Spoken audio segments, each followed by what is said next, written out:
sometimes it just stuff comes out and I just start recording things and then it all ends up going like, oh, cool. Like, this is what I want to do. Here's more things. And it works out.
Welcome to the Dreams of Consciousness podcast.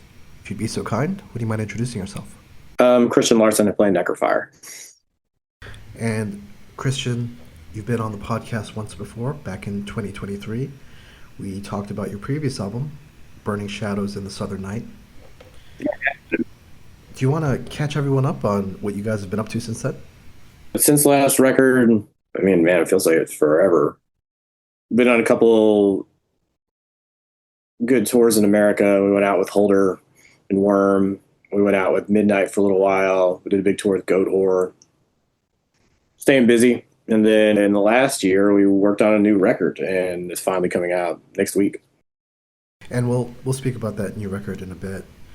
We had a long conversation about the intentions of the band when you put it together, as well as the way you guys write songs. Is the way you guys write songs more or less still the same? Are the songs still starting with you and your drummer Dober? Yeah, some of it, like this one, Matt has a couple songs on the record this time, like some really good stuff. And we started working kind of in the same way, except this time when we wrote the songs and we demoed them like on a computer, and we didn't rehearse the songs at all before we went into the studio to kind of gave it a different vibe. Especially like we ended up doing the drums and vocals after, like we recorded the guitars and then we went in and did the drums and vocals kind of unrehearsed and kind of try to give it more of like how we feel live, like an unhinged feel to the record. Right. Rather than just, rather than cool, we rehearsed this a bunch, this is how it goes. It's just like, let's go to town, see how crazy it is and see what happens. In terms of the way that you guys put together your demos, was there a lot of file trading back and forth? Usually either we'll come up with like a main idea or someone will come up with, like a most of a song, and then we'll kind of get together and be like, let's add something here, or this was too long, or, kind of go back and forth like that. Okay. I'm curious why you decided to switch it up in terms of putting the demos together first and instead of approaching it more as like a live band. I think honestly, part of it was just to change it up, do something different, get different results. I feel like a lot of it was because it gave us more time to work on, like we could do rhythm guitars and things and then concentrate, like say like how the drums and the vocals. And then afterwards we went back and did synths at Dauber's studio.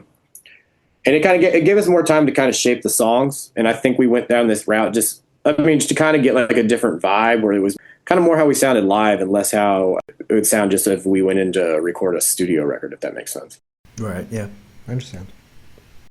During our last conversation, you mentioned that you had already been writing material for an upcoming album. How much of that material is on this new record? I think there's a good amount that I was working on that time. When we talked, there was a decent amount of time between like when that last record was recorded. And I kind of had a good idea of like at least what the direction musically I really wanted to go on the last one. Sometimes it just stuff comes out and I just start recording things and then it all ends up going like, oh, cool. Like this is what I want to do. Here's more things. And it works out. And then like right now I'm taking kind of a break from trying to write too much stuff because I want to kind of let it breathe for longer. Just to kind of like change on some of it, it's just like we were talking about with recording a little bit ago. It's changed the process to kind of change results and just kind of, see what you can get out of doing things different ways. Sure. Yeah. During our last conversation when we were speaking about your previous album, you mentioned some of the influences that you drew from, like Greek black metal and classic heavy metal. How would you compare the music on this album to what you had written previously? I mean, there's definitely Rotting Christ and heavy metal influences on the album, but I would say this one's more like second wave black metal influenced, along with kind of like soundtrack and like John Carpenter-ish things, mix of that kind of stuff. But early Emperor, early even like Satyricon and Dimmu in that range, but not like that symphonic. But I would say yes, like early second wave, like heavily influenced more than kind of the Rotting Christ kind of dissection. I mean, that's still in there as well, but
So, as you mentioned, on February 27th, you'll be releasing a new album called Transcend into Oblivion, which will be coming out through Metal Blade Records.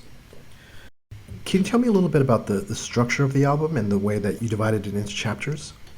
So the record, before we started messing with everything, I already decided we were going to do the record as a Luciferian Dark Night of the Soul. So it was kind of shaped before the record was cut into we separated into pieces. Dauber had the idea. He was like, "Hey, what we could look at doing this. Does this work?" I'm like, "That works exactly with what the songs are and the kind of journey of what it is." So we ended up splitting the song, and there was 9 songs. So we split them into threes, and they're because the 3 songs were all in the similar veins as it went, anyways. And then we ended up separating them with the 3, with the interludes and things like that. And it kind of just after the intent was there, it kind of worked all magically after that, and just everything else kind of fell into place that way. Is there a significance to the number 3 other than the fact that this is your third album? Is there a numerological reason? I mean, it's the third record. There's 3 songs. There's 3 things. I mean, yeah. Okay. I'm curious why, dividing the 3 sections into 3 songs. Did you consider just having it as one big block, one long epic song? Not with way the songs weren't written that way, so I don't think it ever went into the direction we were trying to make it in the blocks. If I think it worked out where the songs go, it flows really well together and goes like that, except as more of almost and it's say a metal or especially doing kind of an orchestral layout on that record, but not actually as far as it would be oh cool, this is blah movement 1 and it flows into the second one, I feel like they needed to be separated and but they couldn't be put as 3. Would you describe this as a concept album? Yeah. Okay. So you mentioned the way the album was recorded. Did you go to the same place this time around? This time we originally started tracking, we tracked guitars at Dauber's studio. And then we went into Southwing Audio and Joel flew in and we did all the vocals and drums there. And then we did the 3 interludes there, backing vocals, some extra guitars and some things like that. And then after that, we went back to Dauber's studio and recorded the synths. And then we sent everything to Joel in New York and he mixed it. So a little bit different process than previous record. We just went to Joel's studio in New York and just recorded straight for 2 weeks and then we were done. Yeah, if I remember correctly, you said that you recorded the previous one live, you guys all in the studio together. Yeah. And if I'm understanding you correctly, you guys recorded the drums after the guitars this time around? Correct. It was a different approach than we usually been doing. I really like how it turned out. It gave us more of a, it's we tracked them and then it's the drums can react to some things like that and then vocally the same way. But it also, since we did, we demoed it and then we didn't rehearse, it also gave, I feel a real more live, unhinged feel that we were really looking to capture on this one. But were there additional challenges to that, to having having Dauber do the drums after the guitars? Because it seems like it would be harder for him to match what you guys had done unless you had it really set to a click track or something like that. Yeah, I mean, we usually record everything to a click. Dauber's kind of an insane drummer, or is an insane drummer, and when we do stuff like that, it's he knows how to play to the click. And what I mean by that is not just play in time. It's when you can stress the beat before and on top of it and lag when it's needed. So, I mean, some stuff it's we'd adjust things if it needed to be, but most of it fit where it should be. But it was just something, it was something different. It really worked out. You mentioned your live sound a few times. Is that what you wanted Joel Hamilton to bring to the finished production? Yeah, especially where you can feel the record and it's drums hit you and it's you're getting hit by the drums. And I think there's a lot more dynamic on this album. And I think Joel did a really good job of capturing it and pronouncing it, I guess would be the right word. Yeah. Yeah. In terms of the, we discussed the movements, but in terms of the flow of the album, did you want it to feel kind of like a classical piece that people would have to listen to from beginning to end? I mean, that was the idea behind it. I think that especially nowadays, like maybe not in metal, but in popular music, everything's just about a song. And this record's really more about the entire record as a whole than it is just one song. This is the second time you worked with Joel? Yeah, it's the second time.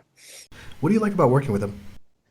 Joel brings in really good ideas. I also feel like he makes us perform better. Like he gets the most out of us than maybe we would if we weren't working with him. Right. I mean, you mentioned that you guys record to a click. Is Joel kind of a stickler when it comes to precision and the performance side? I don't know if it's a stickler for precision and stuff like that. I think it's more stuff just needs to sound how it's like, where we like it, I guess is where it is. I mean, like it should sound how it's going to sound, like irrelevant if it's a click or anything else like that.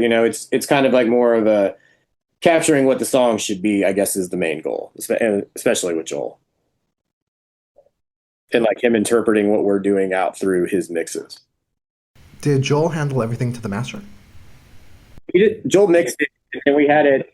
He mixed it, and then we sent it off to mastering. It was mastered by Mayor Applebaum. Ah, okay. So basically the same team as the last time. Yeah. Okay. Do you want to say anything about Mayor's contribution? I mean, he's like, as far as mastering goes, he's just crazy genius. Does all sorts of stuff where he really gets into it, and he's like super involved and calls about it and talks about it. But I mean, he really I feel like he nailed it perfectly.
So the album will be coming out at the end of February.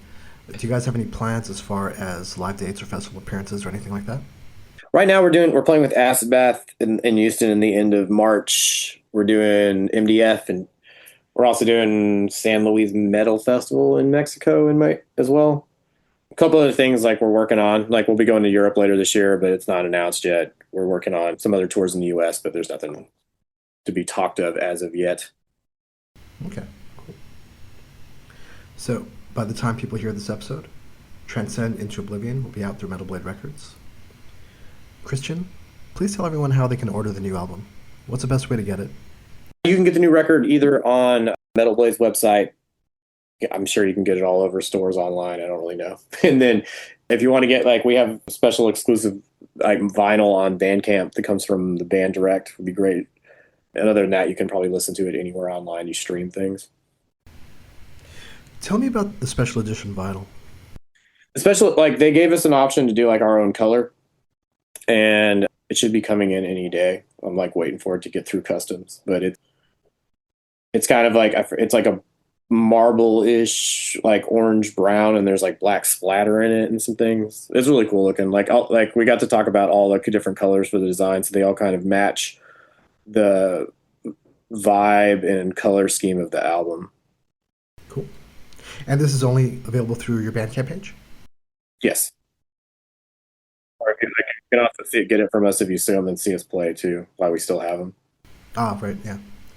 Is all the merch also going through the Bandcamp page? Yeah, if you need to get t-shirts and stuff directly from us, it's all on Bandcamp. Cool. And if people want to follow the band online and get updates on shows and festival appearances and stuff like that, what's the best way to follow you guys? Either on Instagram or Facebook. So the last time you were on the podcast, we discussed your festival. You run your own fest called Hell's Heroes. Do you want to say anything about that? Hell's Heroes is doing, we're about like a month out, so it's a fun time of insanity, trying to get ready for everything. But yeah, I mean, this year Bloodfire Death's playing. It's, you know, like all the Norwegian black or like Scandinavian black metal royalty doing Bathory songs. They've been doing like the original bass player in Bathory's in it too. I saw it Beyond the Gates a couple years ago. It's fucking phenomenal. But, you know, other than that, there's like Hell Butchers playing. Whiplash is back. Enslaved's doing their first record. Udo's doing a balls to the wall set. I mean, it's gonna be a good year. I'm stoked. That's awesome. Well, did Hell's Heroes start off as a true metal kind of classic metal fest? Yeah, I mean, there's still Hell's Heroes has always been like. I mean, like there's like a bunch of traditional stuff on the fest this year as well. But it started off as like a core. It was like old school traditional heavy metal and like some thrash. And then it's kind of evolved over the years where I've added in a little bit of black metal that's like adjacent to heavy metal and things like that. Like Rotting Christ has played it before. Sodom played a couple years ago. Even like Queensryche did their first record. Stuff like that. But yeah, at the core, it's been like a heavy metal festival, but I've also snuck other things into it. Do you play as Necrofier? Necrofier played the fest 2 years ago. Yeah. Okay, cool. Is that an extra layer of anxiety and stress to play your own fest? The fest runs pretty smooth because everybody I work with is really on their stuff, so it's not too big of a problem. Okay. Usually the only thing is I think last time we played was on a Saturday, and by Saturday I'm usually kind of worn out, but the show was still insane. And we just got back from tour on that year, so it was a whole thing. Christian, it was good catching up with you. Is there anything else you want to say? Anything else you want the listeners to know? Go check out the new record. I feel really good about this one. It's more dynamic. It's angrier. It's more aggressive. It's also like it has calmer parts. I would say I'm really proud of what we did. So check it out when you can. Very cool. Thanks, Christian. Thanks, Ron.